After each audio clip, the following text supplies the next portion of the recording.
আসসালামু আলাইকুম প্রিয় দর্শক। শরীফ ওসমান হাদী তার যে হত্যাকাণ্ডের যে মূল নায়ক হিসাবে যাদেরকে পুলিশ চিহ্নিত করেছে, সেই ফয়সাল করিম মাসুদ তাকে গ্রেপ্তার করা হয়েছে ভারত থেকে। ভারতের পুলিশ তাদেরকে গ্রেপ্তার করেছে। ভারতের পশ্চিমবঙ্গের আমাদের যে সীমান্তবর্তী এলাকা, সেখানে বনগাঁও এলাকা যেটা আছে, উত্তর 24 পরগনা যেটা যে জেলাটার নাম, সেখানকার বনগাঁও এলাকা থেকে তাকে গ্রেপ্তার করা হয়েছে এবং তার সঙ্গে তার সহযোগী হিসেবে পরিচিত মোহাম্মদ আলমগীর হোসেন, যে তাকেও আটক করা হয়েছে। এবং এই দুজনেই কিন্তু শরীফ ওসমান হাদীর হত্যাকারী এবং হত্যাকাণ্ডের সহযোগী হিসেবে আমাদের পুলিশের তদন্তে বেরিয়ে এসেছিল। এবং এটা আমি মনে করি একটা বড় খবর। এই কারণে বড় খবর যে এদেরকে যদি এখন জিজ্ঞাসাবাদ ঠিকঠাক মতো করা যায়, তাহলে হয়তো আমরা জানতে পারবো যে শরীফ ওসমান হাদীর হত্যার পেছনের মূল ক্রিয়ানকটা কে অথবা কারা। এবং এটা আমি মনে করি জানা খুবই জরুরি। দেখুন, আপনি যদি ওই সময়ের কথা চিন্তা করেন, যখন হাদীকে হত্যা করা হয়, তখন দেশে কি চলছিল, আপনার ঘটনাগুলো একটু পেছন দিকে তাকান। ঘটনা ঘটেছিল 2025-এর 12 ডিসেম্বর। ঠিক তার আগের দিন এই নির্বাচনের তফসিল ঘোষণা করা হয়েছিল, যে নির্বাচনটা আমাদের হয়ে গেল ফেব্রুয়ারিতে। নির্বাচনের তফসিল ঘোষণার ঠিক পরের দিন শরীফ ওসমান হাদীকে হত্যা করা হলো। এবং হত্যা করার পর যে দাবিটা সবচেয়ে বেশি জোরালোভাবে উঠল, সেটা হলো এখন নির্বাচন করা যাবে না, এখন দেশে নির্বাচনের পরিস্থিতি নেই। এবং শরীফ ওসমান হাদীর যে সংগঠন ইনকিলাব মঞ্চ, তারা তো বলাই শুরু করলো যে শরীফ ওসমান হাদীর বিচার সম্পন্ন হওয়ার আগে কোনো নির্বাচন হবে না। এবং এই দাবিতে তারা শাহবাগে কিন্তু অবস্থান নিল। সারা দেশে একটা হইচই পড়ে গেল। ওসমান হাদীর মৃত্যু নিয়ে কিন্তু রাজনীতি কম হয়নি, এবং সেই রাজনীতি ছিল বহুমুখী রাজনীতি।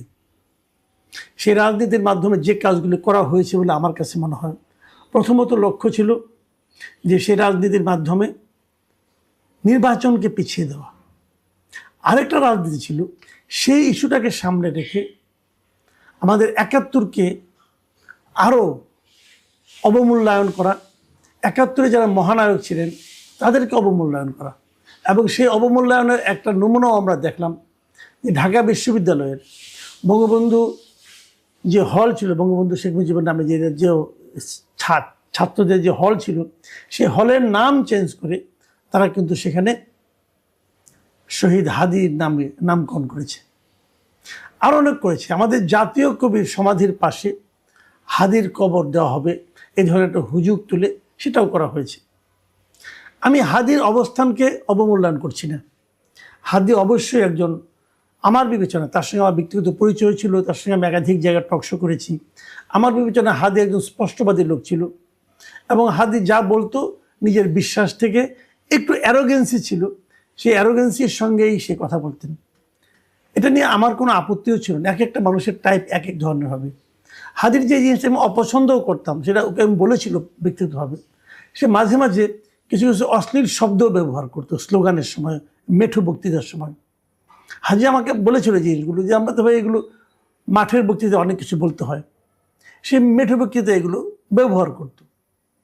বাট এই সমস্ত শব্দ আমি তাকে কখনো টকশোতে অথবা কোনো মিডিয়াতে ব্যবহার করতে দেখিনি। হাদীর যে দৃষ্টিভঙ্গি, হাদী অনেকেরই সমালোচনা করতেন। হাদী কিন্তু এনসিপির নেতৃত্বে সমালোচনা করেছেন। হাদী বলেছেন যে এনসিপি, এত বড় আন্দোলনটা এনসিপি জবরদখল করে নিয়েছে, এগুলো ছিল। এবং এই কারণে হাদীরকে অপছন্দ করার লোকের সংখ্যাই ছিল বেশি আমার ধারণা, কারণ সে এমন কোনো পলিটিক্যাল পার্টি নাই যার সমালোচনা করতো না। কাজে অপছন্দের যে কেউ তার হত্যার কিন্তু কারণ হয়ে থাকতে পারে।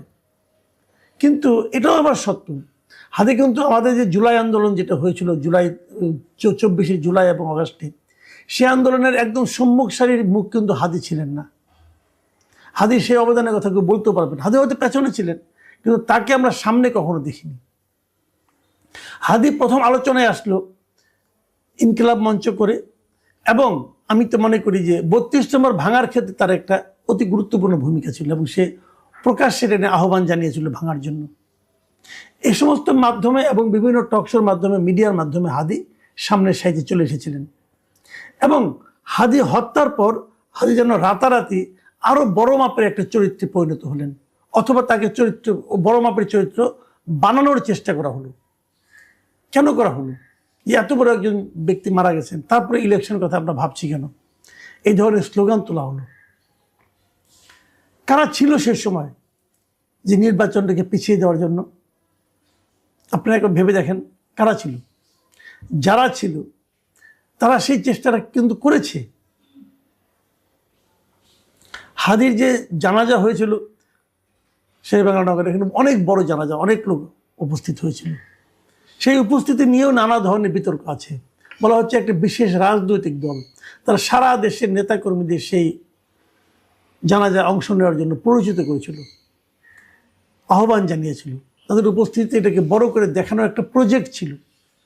এরকম অনেক কিছু কিন্তু ছিল। হাদিকে নিয়ে সরকারও বাণিজ্য কম করে নাই। হাদির ভাইকে একটা কূটনৈতিক পদে নিয়োগ দেওয়া হয়েছিল। যা হোক, অনেক কিছু হয়েছে হাদিকে নিয়ে। সেগুলো আলটিমেটলি সময়ের বিবেচনায় আগামীতে কতটুকু টিকে থাকবে, কতটুকু টিকে থাকবে না, এটা হয়তো সময়ই দেখা যাবে। কিন্তু সে আলোচনায় আমি এখন যাচ্ছি না। আমি যে আলোচনাটা করছি সেটা হলো যে এই ফয়সাল করিম মাসুদ এবং আলমগীরকে ধরা হয়েছে, ভারতের পুলিশ তাদেরকে ধরেছে। আমার ধারণা সরকার যদি ঠিকঠাক মতো তাদেরকে চায়, এবং যদি তাদের সঙ্গে যেহেতু আমাদের একটা বন্দি প্রত্যর্পণ চুক্তি আছে, আমরা হয়তো তাদেরকে আমাদের এখানে নিয়ে আসতে পারবো। যদি আমরা নিয়ে আসি, তাহলে আমি মনে করি এই হাদির হত্যা, হাদির নিহত হওয়ার পেছনে মূল কারণটা আমরা উদ্ঘাটন করতে পারবো। একটা কথা মাথায় রাখবেন, এই হাদি হত্যা মামলার মূল আসামি ফয়সাল করিম মাসুদ ও তার সহযোগী আলমগীর, এদেরকে গ্রেপ্তারের পর ভারতীয় পত্রপত্রিকায় যে নিউজগুলি বেরিয়েছে, সেখানে আমরা জানতে পেরেছি যে এই ফয়সাল করিম মাসুদ সেটি স্বীকার করেছে যে তিনি হাদিকে গুলি করেছেন। তো এই স্বীকারোক্তিটা অত্যন্ত গুরুত্বপূর্ণ। এবং এর মধ্যে আমি এটাও জেনেছি যে ভারতীয় পুলিশ তাকে 15 দিনের রিমান্ডে নিয়েছে। এই 15 দিনের রিমান্ডে নেওয়ার ফলে তারা এই 15 দিন তাদেরকে আরও অনেক জিজ্ঞাসাবাদ করবে, এবং সেই জিজ্ঞাসাবাদ থেকে আমরা আরও অনেক তথ্য হয়তো বা জানতে পারবো। কিন্তু সেটাই যথেষ্ট নয়, কারণ ওখানে কি জিজ্ঞাসা করবে, কি জানাবে, তারা কি বলবে, এর উপর নির্ভর করে আমি বলছি না। আমি বলছি ওটা একটা কারণ, ওটা একটা তথ্য হতে পারে, কিন্তু হাদিকে আমরা ফেরত পাবো বলে আমি আশা করি। কারণ ভারতের সঙ্গে আমাদের কিন্তু বন্দি প্রত্যর্পণের একটা চুক্তি আছে। সেই চুক্তির মাধ্যমে যদি হাদিকে আমরা আনতে পারি, ওখানকার জিজ্ঞাসাবাদের ফলাফল এবং এখানে আনার পর আমাদের জিজ্ঞাসাবাদের ফলাফলের মাধ্যমে আমার ধারণা আমরা হাদি হত্যার পেছনে মূল কারণটা কি, কে বা কারা জড়িত, তা হয়তো জানতে পারবো। একটা কথা মাথায় রাখবেন, ট্রিগার যে টেপে সে খুনি, কোনো সন্দেহ নাই। কিন্তু এই ট্রিগার টিপে যে ব্যক্তিটা, সেই একমাত্র ব্যক্তি, এটাও সবসময় কিন্তু সত্য নাও হতে পারে। সে ভাড়াটে খুনিও হতে পারে। তাকে হয়তো কেউ বিপুল অঙ্কের টাকা দিয়ে এই কাজটা করতে বলেছে। কে দিয়েছে টাকা, কে বা কারা দিয়েছে টাকা, সেটা হলো সবচেয়ে জরুরি প্রশ্ন। যে খুন করেছে, যে ট্রিগার টিপেছে, তার তো শাস্তি হবে। কিন্তু এই ট্রিগার টেপার জন্য যে তাকে পরিচিত করেছে অথবা যে তাকে নিয়োগ করেছে, তার শাস্তি তো আরও বড়। এবং সে কে এবং তার কী উদ্দেশ্য ছিল, এগুলো কিন্তু উদ্ঘাটন করা আমি মনে করি এই সময়ে একটা জরুরি কাজ। এরই মধ্যে কিছু কিছু ঘটনা আমরা সোশ্যাল মিডিয়ায় দেখতে পাচ্ছি, সেগুলো আমি একেবারে ইগনোর করতে বলবো না, বলবো সেগুলো আপনারা একটা মাথায় রাখেন। যেমন একজন সোশ্যাল মিডিয়ার খুবই একটা পরিচিত মুখ, নীলা ইসরাফিল, তিনি একটা কথা বলেছেন। তার একটা ফটোকার্ড দেখলাম, তার পেজেই দেখলাম যে ওসমান হাদি হত্যাকাণ্ডের 2 অভিযুক্ত গ্রেপ্তার হওয়ার খবর সামনে আসার সাথে সাথে ইনকিলাব মঞ্চের জুমা তার ফেসবুক আইডি অফ করে দিয়েছে। কিন্তু কেন? এখন এই প্রসঙ্গগুলো কিন্তু আসছে, অনেকেই দেখলাম ফেসবুকে এটা নিয়ে আলোচনা করছে। এই যে জুমা, যার কথা বলা হচ্ছে, সে ইনকিলাব মঞ্চের একজন ব্যক্তি। ইনকিলাব মঞ্চে আরও কয়েকজন ব্যক্তি আছে যা নাকি হাদির হত্যাকাণ্ড নিয়ে বিচারের জন্য রীতিমতো মানে আপনার এই শাহবাগ বন্ধ করে দেওয়া, আন্দোলন করা, সরকারকে বিব্রত করা, এই ধরনের ঘটনা কিন্তু অনেকেই কিন্তু করেছেন। এখন সেই যারা করেছিল তারা অনেকেই কিন্তু এখন চুপ হয়ে আছে। আমি খুব বিস্ময়ের সঙ্গে লক্ষ্য করলাম যে হাদির হত্যাকারীকে যখন গ্রেপ্তার করা হলো এবং এই গ্রেপ্তারের পর যে ইনকিলাব মঞ্চ যারা এত আন্দোলন করলো তাদের কোনো প্রতিক্রিয়া দেখলাম না। তারা যে সন্তোষ প্রকাশ করবে কি করবে না আমি দেখি না, আমার চোখে পড়েনি।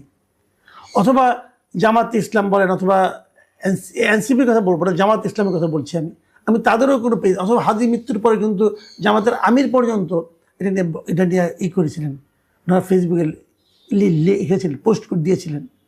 এখন কিন্তু সেরকম কিছু আর দেখছি না। এইগুলি কেন, সেগুলি কিন্তু আমি মনে করি যে দেখা দরকার। আর এই যে ফাতেমা তাসনিম জুমা যার কথা বলা হচ্ছে এবং যার দিকে অনেকেই বলছে যে উনিও নাকি এই ঘটনার পেছনে জড়িত থাকতে পারেন। একজন বলছে যে ফয়সাল গ্রেপ্তার হওয়ার সাথে সাথে নাকি জুমার তার মোবাইল সিম বন্ধ হয়ে গেছে, তার ফেসবুকে অ্যাকাউন্ট হয়েছে। এগুলি সত্য মিথ্যা আমি জানি না, এর মধ্যে অনেক কিছুই থাকতে পারে, কিন্তু সেগুলো কিন্তু আমি মনে করি বিবেচনায় নেওয়া দরকার। অনেক সময় এরকম ঘটনা আপনাদের নিশ্চয়ই মনে আছে যে ওই বরগুনায় একটা হত্যাকাণ্ড হয়েছিল, সেখানে মিন্নি নামে একটা মেয়েকে কীভাবে দেখা গেলো যে যিনি ওখানে সঙ্গে ছিলেন, যিনি ওনার প্রেমিকা ছিলেন, স্ত্রী ছিলেন যিনি, তিনিই নাকি পরে দেখা গেলো যে এটা মূল মাস্টার মাইন্ড। এখন এরকম কিছু হয়েছে কিনা আমি জানি না, আমি বলতে পারবো না, কিন্তু আমি মনে করি সমস্ত অপশনগুলি পুলিশকে এখন থেকে মাথায় রাখতে হবে। তা না হলে কী হবে, প্রয়োজনের সময় কিন্তু আপনি দেখবেন যে পাখি উড়ে গেছে। সেটা যেটাই হোক, যাই ঘটুক, কার মাধ্যমে কি ঘটেছে, কিভাবে চেইনটা কিভাবে ছিল আমি জানি না, হয়তো উদ্ধার হবে। কিন্তু আমার মূল বক্তব্য হলো যে এ ধরনের হত্যাকাণ্ড যাতে আর কখনো না হয়, যাতে পুনরাবৃত্তি না হয়, সেই দিকটা আমরা তখনই কেবল থামাতে পারবো যখন নাকি আমরা মূল হোতাকে ধরতে পারবো। এবং মূল হোতাকে ধরাটা এখন আমার কাছে মনে হয় যে ফয়সালকে ধরার পর এটা খুব ইজি হয়ে যাবে পুলিশের পক্ষে।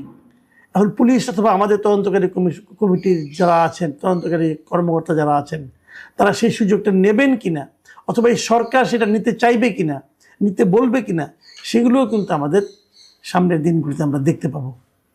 প্রিয় দর্শক, কেবল এটুকুই বলবো যে হাদি হত্যার বিচার হোক। হাদির অবস্থান আমাদের আন্দোলনে যা কিছুই থাকুক না কেন, হাদির কিছু বিতর্কিত কাজকর্ম থাকলেও থাকতে পারে, যদি থাকেও তার সত্ত্বেও আমি বলবো যে এর একটা দৃষ্টান্তমূলক বিচার এবং রহস্য উদ্ঘাটন হওয়া খুবই জরুরি। প্রিয় দর্শক, এখন এ পর্যন্তই। আল্লাহ হাফেজ।